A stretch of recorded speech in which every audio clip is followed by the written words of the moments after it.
What's going on, guys? It's your boy ASG15, and today we got the Spartans on deck, rocking a 7-1 record. As the headlines read, protecting home turf.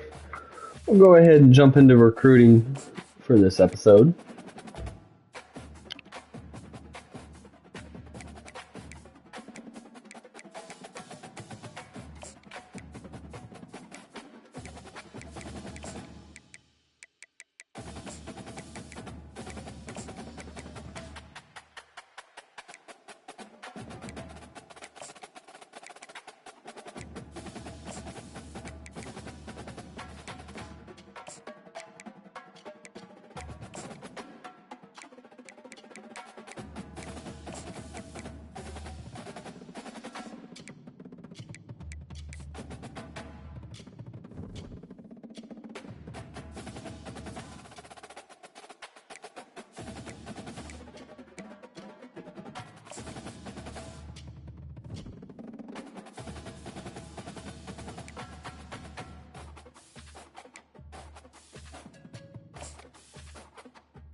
Alrighty, going ahead and jumping into the game. We've got Michigan State rocking the whites with the Gruff Sparty helmet. Carolina's going to be wearing their traditional home blue-white uniforms. Let's jump into it, and as always, let's go Heels.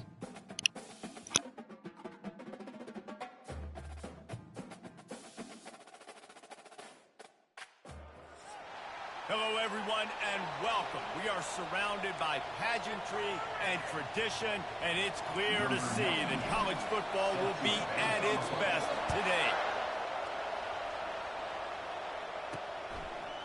And he's going to try to return this one.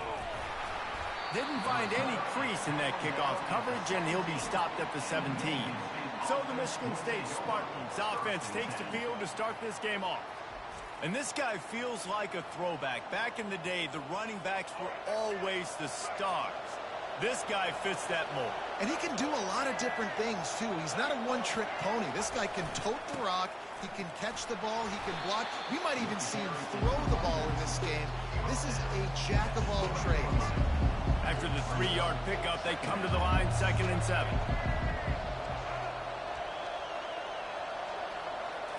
Scanning the field, it's Child. They're bringing heat. Got his man quickly. Then when I blitz as a defense, I want to get home. I got to get to that quarterback, get him on the ground, not hit him as he's throwing, and he gets it off right here. Just a split second too late. He didn't get to the quarterback in enough time. The quarterback did a good job assessing it, making a play down the field. And they'll finally get him down after a terrific pickup. Ever since they invented the forward pass, the tight ends have been running the drag and getting the first down. I think it's because the tight ends is so much versatility. You know, they can block and stay in the formation, or they can release and come out. But either way, if the quarterback's patient, most of the time, that drag route's going to come. And here comes the offense on 2nd down.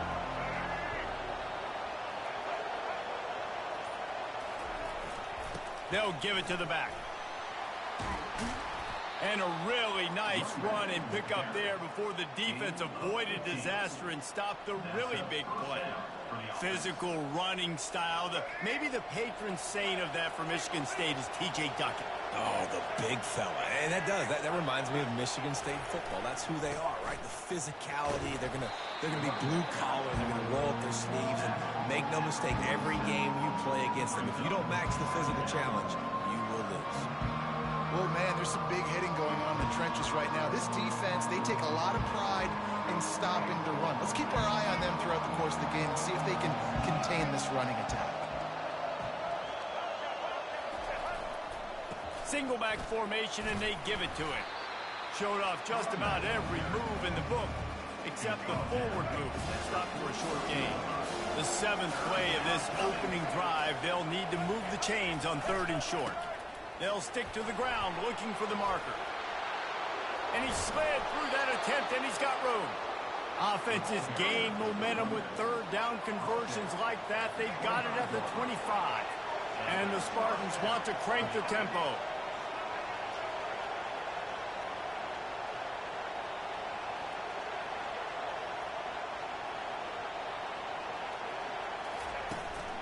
They're going to go right back to him on 1st down.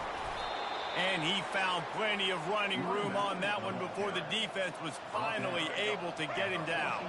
The Spartans come to the line with a fresh set of downs. On the move, it's Carter. They bring him down, and he's going to lose a yard on that one.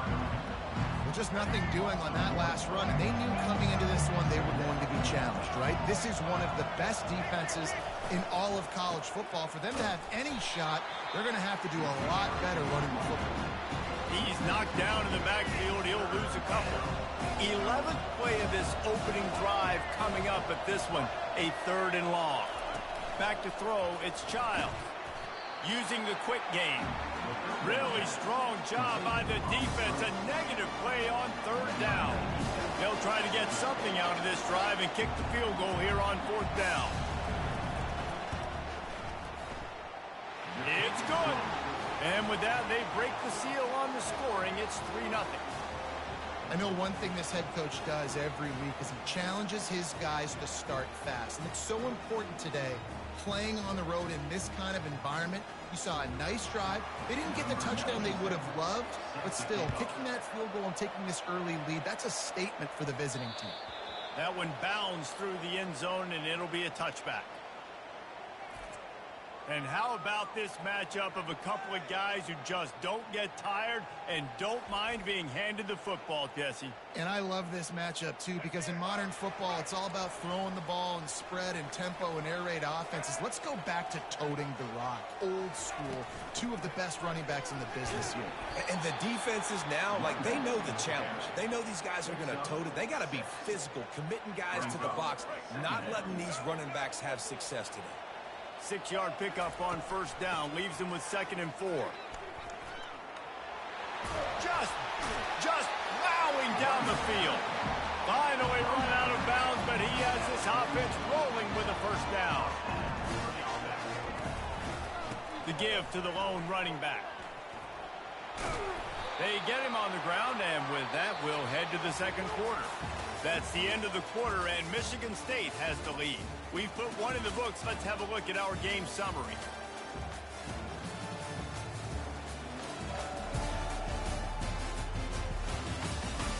They are lined up and ready to go and get things started here in the 2nd. Got a little work done on 1st down, now back to the line.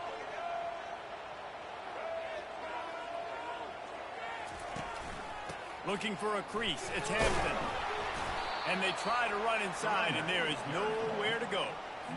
It's an offense that takes pride in being physical. They try to get it going on the ground, but no gain on that one. Just nowhere to run. Not a lot of wiggle room for the ball carrier. This defense came in knowing that they had to match their physicality. Let's see if they can keep it up.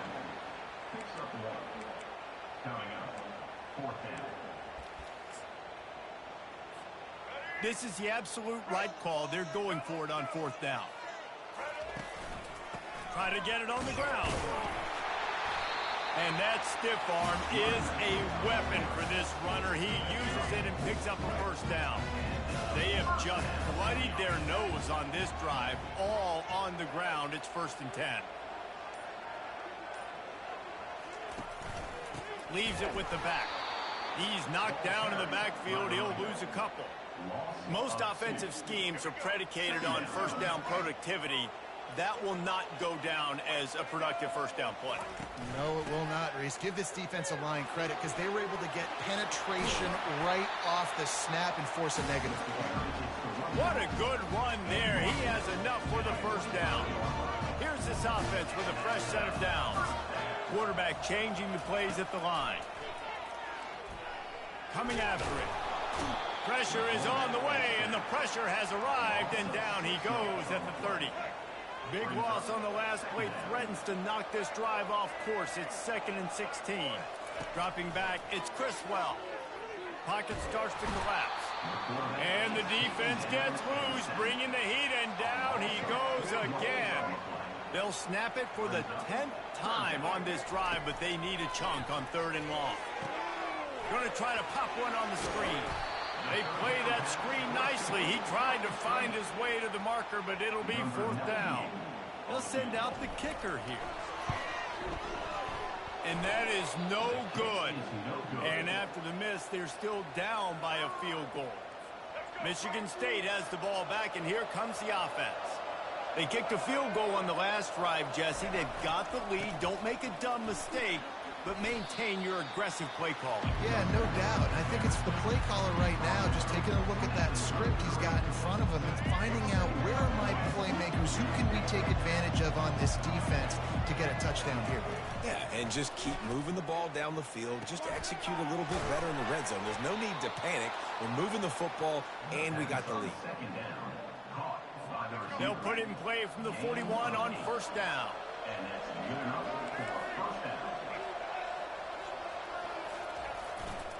On the run, it's Carter. That's what you expect from a senior. Don't give them any extra yards. Great tackle there. You know, runs like this oftentimes are like a boxer in a boxing match. Obviously, it's not a knockout punch, but these are body blows. And as the game goes on, these small gains are going to turn into longer runs. Pulls it in. It's Carter. Really confident throw and catch there. Big pickup, and they have a 1st down. Right. 2nd quarter, getting closer to the half. Offense is still having a lot of success stringing some 1st downs together. Defense is going to need to figure something out before they get to halftime. Quickly complete. I love the anticipation on that throw by the QB on the out route. You got to throw it before the receiver comes out of his break. Nice work. Line getting set on 2nd down. Got it in the middle, it's Belly. He knew exactly where he wanted to go with that one, and they've got enough for the 1st down. And the Spartans come to the line with a new set of downs. They'll throw it from the red zone. Catch in the middle, it's Marsh. He's brought down, solid pickup, but a little bit short of the 1st down. The clock will stop with this timeout from the offense. They'll get a chance to regroup on the sideline.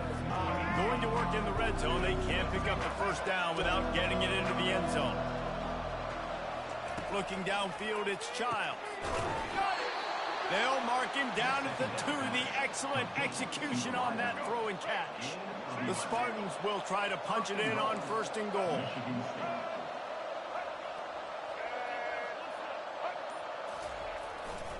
They'll try to run it in. And they get him down. The offense calls timeout. It's the 2nd one they've used this half. Time dwindling away as they try to put points on the board right before the half.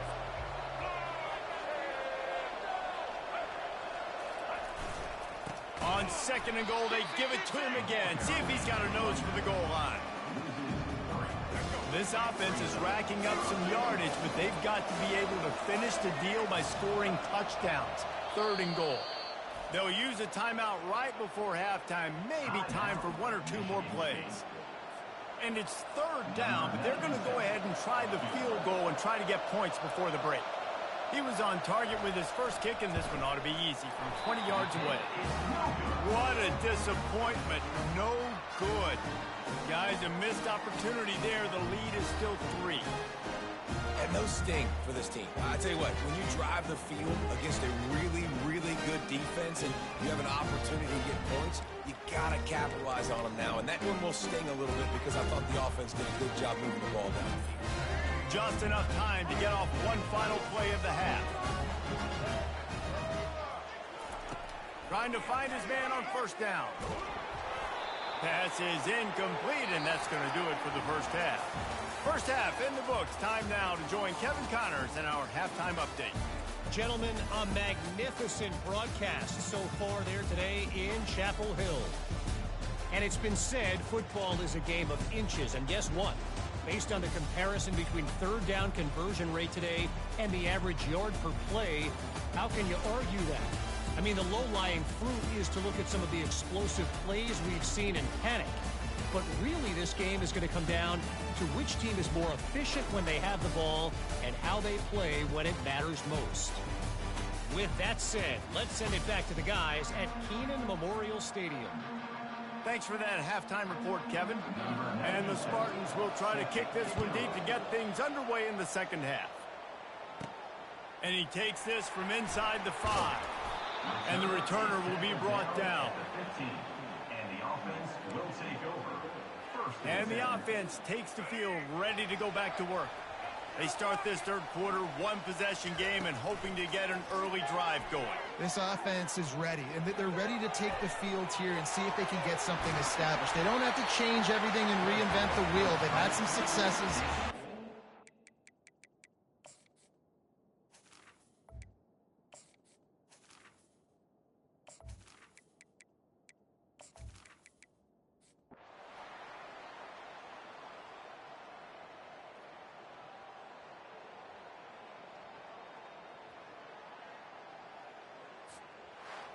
You want to talk about building confidence?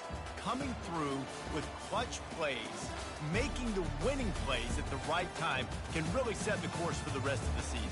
Yeah, Reese, maturity and experience matters, and this team has guys that have played a lot of snaps. They've seen a lot of looks, and they've lost close games like this in the past. That wasn't the case today, David. Too many guys out there making big-time plays. And I think belief is what you build. That confidence, you know you're going to win. You don't think you're going to win. You know you're going to make that play in the big moment that continues to build on week-to-week success. And you look up and you're like, dang, we strung a couple wins together. So that's going to do it. And that's a Tar Heels win. Final score 17 for your Tar Heels, 10 for the Spartans. Michigan State had us in the first half at a score of 3-0. In the sim, we were able to score 17 points in the second half. Michigan State got us on first downs, total offense, and passing. Jacoby Criswell went 8 of 13 for 100 yards and a touchdown. Hampton went for 96 yards and a touchdown. Paysor with our leading receiver with 56 yards. And for our kicking, Burnett missed 2 field goals. However, it is a Carolina win at the end of the day, as we'll be moving on.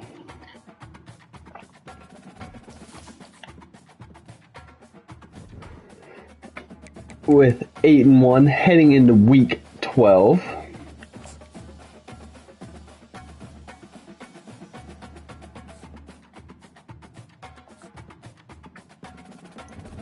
As we'll have Wake Forest up next at home. We are ranked 6th in the nation. Next week we'll be on the road at Boston College. And then we will have NC State.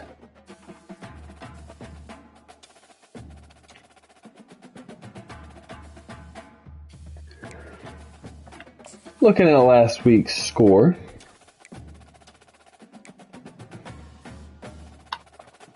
Ohio State squeaks by Purdue. Texas State destroys Louisiana Monroe.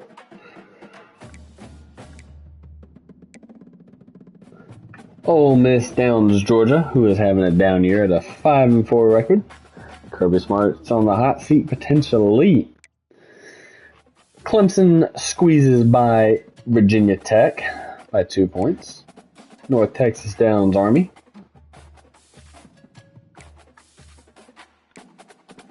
NC State downs Duke, who only has 1 win on the year, 0-6 in conference. NC State being ranked 4th in the nation, and we'll have them up in 2 weeks. That'll be a very interesting matchup, to say the least, as I believe both of us will probably make the ACC championship.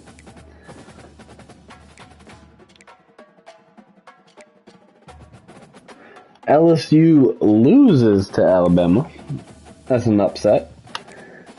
Ooh, wrong button. But as we saw towards the bottom, Texas loses to Florida for their second loss of the year. Colorado beats Texas Tech. Utah beats BYU. And UCF beats Arizona State. This week, we've got Oregon at Wisconsin, potential upset alert. Texas at Arkansas. Probably not an upset, but you never know. Ohio State at Northwestern, Penn State at Purdue. Missouri, South Carolina, potential upset. UCLA, Washington, and LSU, Florida. Florida's coming off a win against Texas. Maybe they can also upset LSU and find their way into the top 25 with a wild 4-6 record. However, taking a look at the top 25, Penn State, Clemson, Michigan, NC State, and UCF round out the top 5. North Carolina sitting at 6. Our newcomers being Kansas State at 16, Oklahoma State, Rutgers, North Texas, and Toledo. Dropped from the rankings, number 9 Georgia. Wow, that is a huge drop-off. Florida State, Georgia Tech, West Virginia, and Washington. On to the conference standings. We are sitting 3rd. So, more than likely, it'll be the winner of the State-Carolina game versus Clemson. As that means Clemson beats State.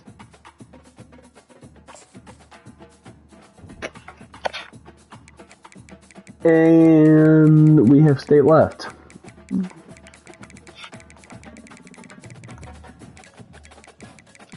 Looking at Clemson's schedule, beating Georgia, App State, NC State by 6, Florida State, Wake Forest, Virginia, and they have Pittsburgh, an FCS school, and South Carolina remaining. For the number 2 team in the country, other than the Palmetto Bowl, I don't see Clemson losing the game. And unfortunately, they're 7-0 in conference, and this is the last conference game. So, even if they do lose, they are already locked into the ACC championship. And looking at NC State's schedule for the year,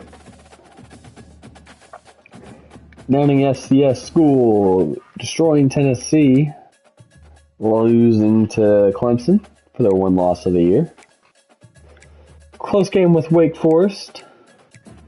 And other than that, their games have not been that close. So, we're going to go ahead and end this episode.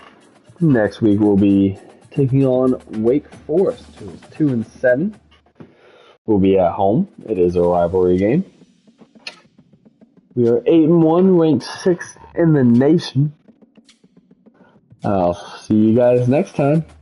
And as always, let's go Heels.